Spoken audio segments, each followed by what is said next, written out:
by the students of Tabaco National High School for almost 7,000 students.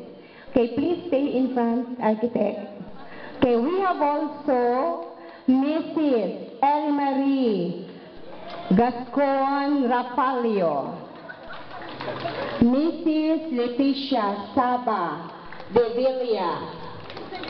We have also Engineer Edmundo S. Belangel Jr.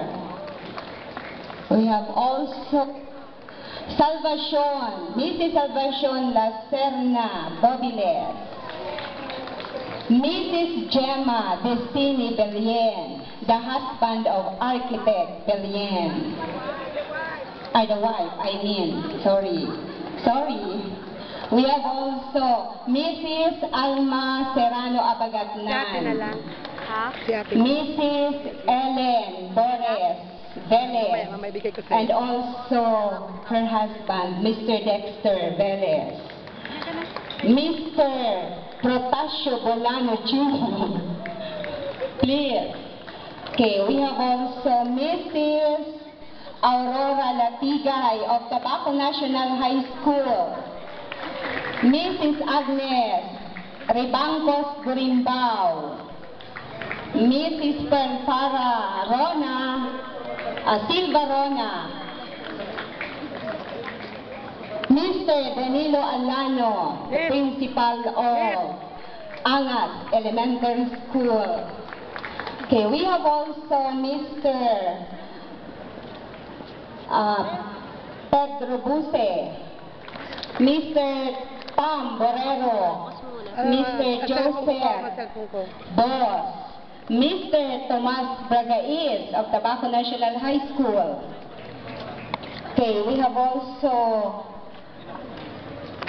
Mr. Domingo Bicas, Elizabeth Alano.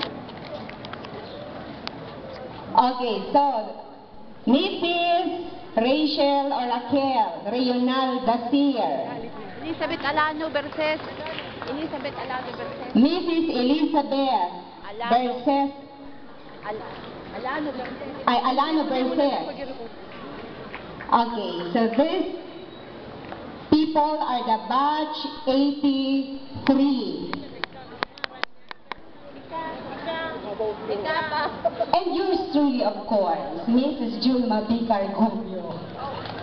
Okay, may I also recognize the presence of very important people from the DepEd. To mention is Mrs. Mirna Burse Gonzalez of the Division Office. We have also board member Hope Belen and Kagawad Oden Belangel Berces. And to our different heads of Tabaco National High School, Miss Lilian Canyo of Science Department, Miss Rosa Barbadillo of Math Department, Mrs. Nerissa B. Haliores of English Department, Mrs.